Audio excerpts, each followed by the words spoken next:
আসসালামু আলাইকুম আমার ভাই ও বোনেরা, আপনারা সবাই কেমন আছেন?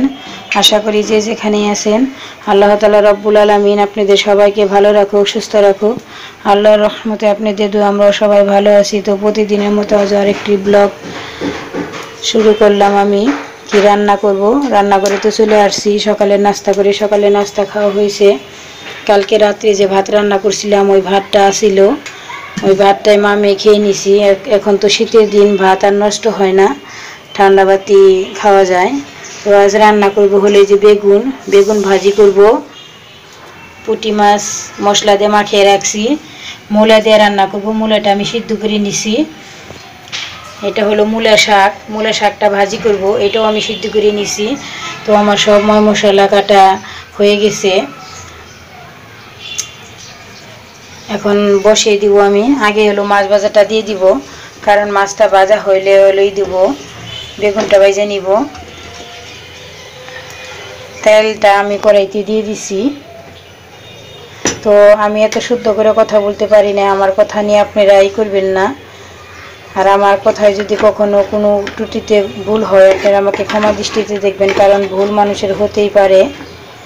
আর আমরা গ্রাম অঞ্চলের মানুষ, এইভাবেই কথা বলি, এত শুদ্ধভাবে কথা বলতে পারি না। বিসমিল্লাহ।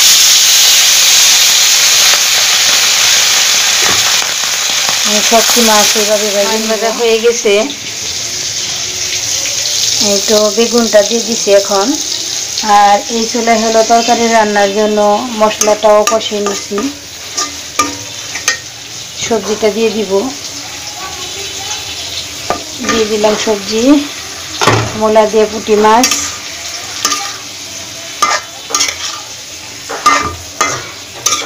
এখন একটু কষিয়ে নিব। তো কষানো হয়ে গেছে আমার, পানি দিয়ে দিব একটু। এখন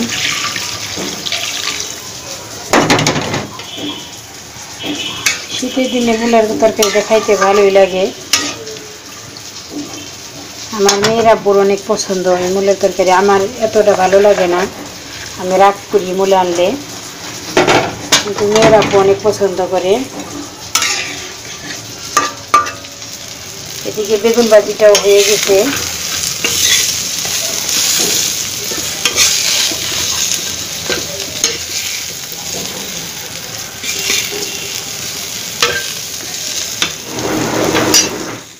তরকারিটা প্রায় হয়ে গেছে, এখন একটু সসপাতা দিয়ে দিব।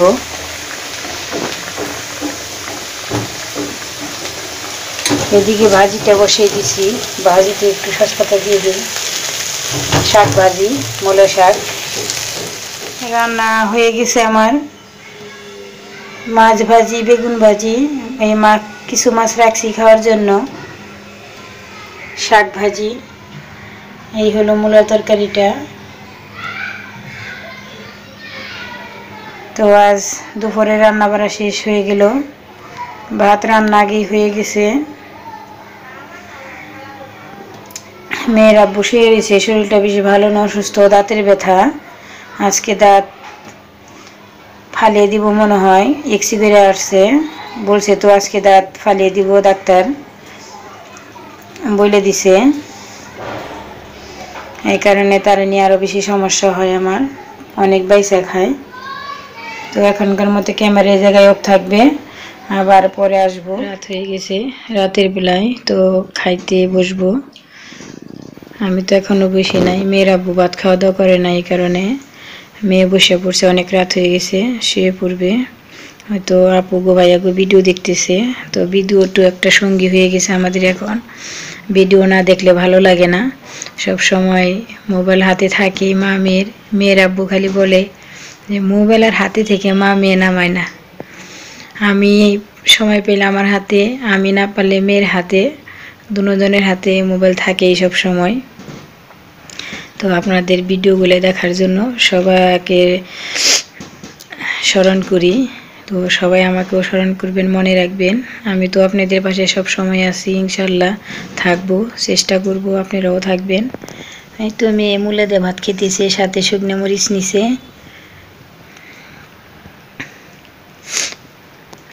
সবারই ঠান্ডা লেগে গেছে, অসুস্থ, মেয়েরও ঠান্ডা লাগছে হঠাৎ করে। তো খাওয়া শেষ করি। তো রাতের খাওয়া দাওয়া শেষ, রান্নাঘরটা একটু গুছিয়ে নিলাম খাওয়া দাওয়া শেষ করে। তো আমার ভাই ও বোনেরা যাকে আমার চ্যানেলটি সাবস্ক্রাইব করেছেন তাদেরকে অনেক অনেক ধন্যবাদ। আর যারা আমার চ্যানেলটি সাবস্ক্রাইব করেন নাই প্লিজ আমার চ্যানেলটি সাবস্ক্রাইব করবেন, আমার পাশে থাকবেন। ইনশাআল্লাহ আমি আপনাদের পাশে থাকবো। এদিক তাকাও। জাল দিচ্ছে, মরিচ খেয়েছে কিসের জন্য? ঠান্ডা লেগে, সবারই ঠান্ডা লেগে গেছে। তো সবাই নিরাপদ থাকবেন, সুস্থ থাকবেন এই ঠান্ডার মধ্যে, সবাই সাবধানে থাকবেন, আমাদের জন্য দোয়া করবেন, আমরা আপনাদের জন্য দোয়া করি।